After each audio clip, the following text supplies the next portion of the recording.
Greetings, ladies and gentlemen, distinguished guests, Mr. Minister, and all the guests of the PDAC. It's a great honor to be here today for the 5th annual Kazakhstan Day, and I think it's a historic moment to present Minister of Industry and Construction, the new face of the mining industry of Kazakhstan, our Minister, Mr. Kanat Sharlapayev, to give the opening speech at today's Kazakhstan Day. Please welcome.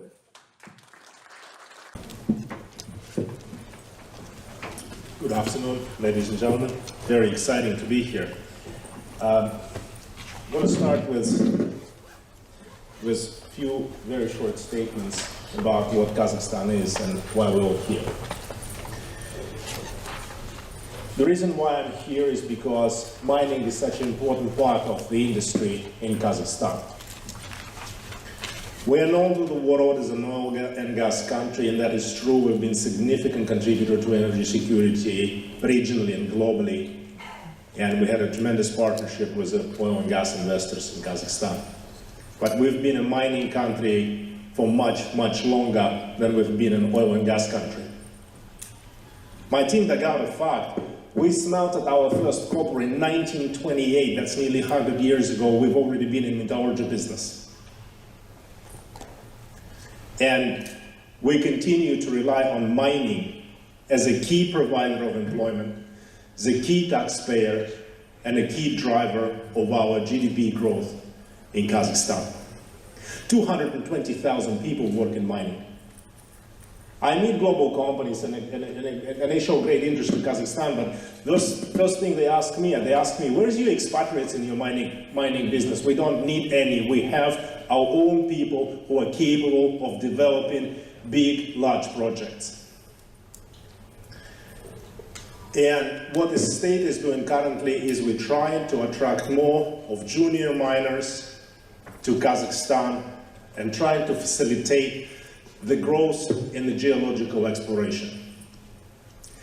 Something unprecedented happened in Kazakhstan in 2023. We opened 1.5 million square kilometers of territory for geological exploration.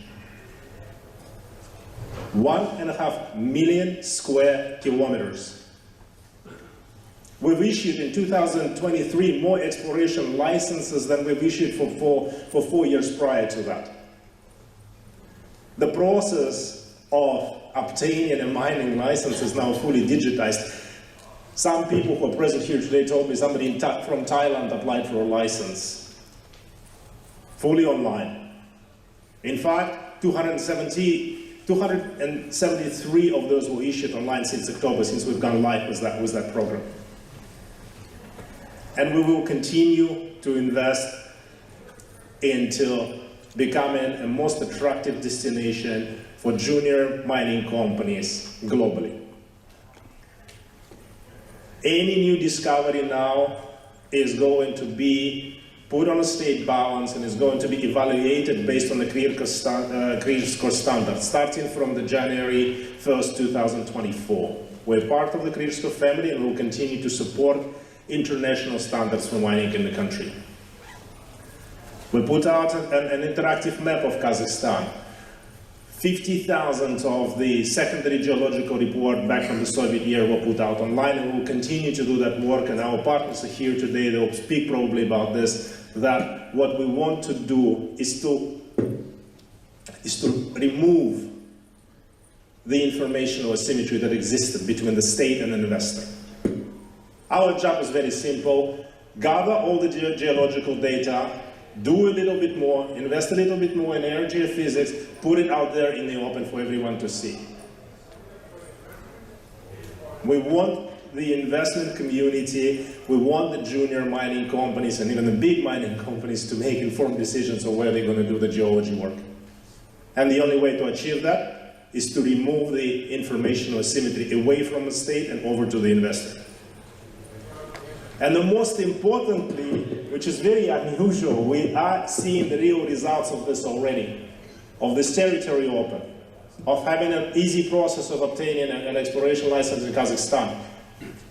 Something, again, very material to me happened on the 20th of December of 2023.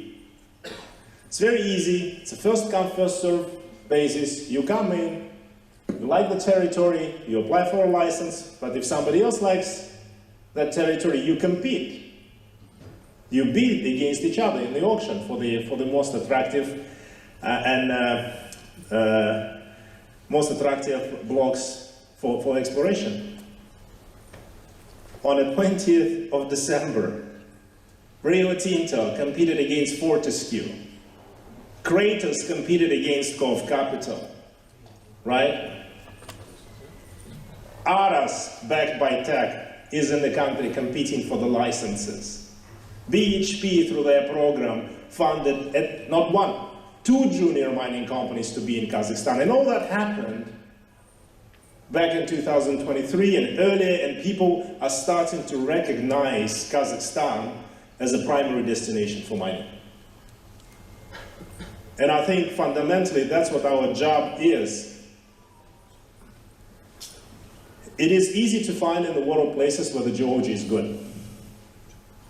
There's no shortage of places where you can find copper, silver, zinc, gold. But combination of right geology with the right mining code, with the right level of infrastructure, with the right level of soft infrastructure, when it's easy to register companies, very few and far between. It's basically Kazakhstan right now in a perfect spot where we have a great jurisdiction with great geology. And there are very few places like this in the world these days. And we're seeing the results of that. When combination of right geology, all of you use this term. I haven't heard this until I came to PDAC. You say you hunt for elephants where the elephants were found before. Kazakhstan's got elephants. Bakarchik, Boshakov, all the names with the big mining promise. They're already there, and it's the 9th largest territory in the world. There is a big potential that somebody will find something. And judging by the latest press releases from the junior miners operating in the country already, I think it's already happening. I think you started to find something. We've reached a big number. Private investment into geology, we haven't seen 2023 numbers, it's only 2022 numbers we're talking about now. Over $250 million went into private geology. Private exploration spent $250 million in Kazakhstan in 2022. I have an example, a small country in Latin America, it's called Ecuador. They went from $250 million to $1 billion in a matter of years. And that's exactly what I'm hoping will happen in Kazakhstan because of your interest to the country. I had a roundtable with the big businesses from Canada this morning. The who is who of the mining world was at the table because they're interested in Kazakhstan, and we would like to see the investment in exploration growing to the levels of Ecuador or even bigger. And we are hoping that you will all contribute to this. And the reason why I'm here, why I'm talking to junior miners and the big miners, but mostly I'm talking to junior miners because 40% of global discoveries are done by junior mining companies. You have better chances. Simple as that. It's a numbers game. The more of you are there, the better we create conditions for you, the bigger the chances for the big discovery in Kazakhstan. And we will continue our work. We'll make processes easier. Of course, there is a question, for example, I don't know, of insurance payments that you need to pay 5 years in front. We'll be addressing that. Those of you who are familiar with Kazakhstan know what I'm talking about, but the idea is that we will try to make the environment work. And that's my only job, is to make the environment work. The rest is you. You will be out there. You'll be out there in the field, and God knows what kind of weather and what kind of conditions, looking for something big, and I think we're going to have something big found in Kazakhstan very soon.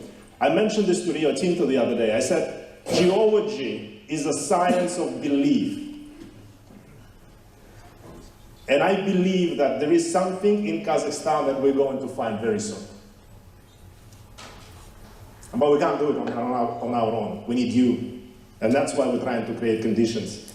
So, first of all, I am extremely pleased that this room is packed, standing people in the back of the room here. I'd like to thank you for the interest in Kazakhstan. And most importantly, I wish you luck in your work, because your luck is good for my country. You finding something is good for my country.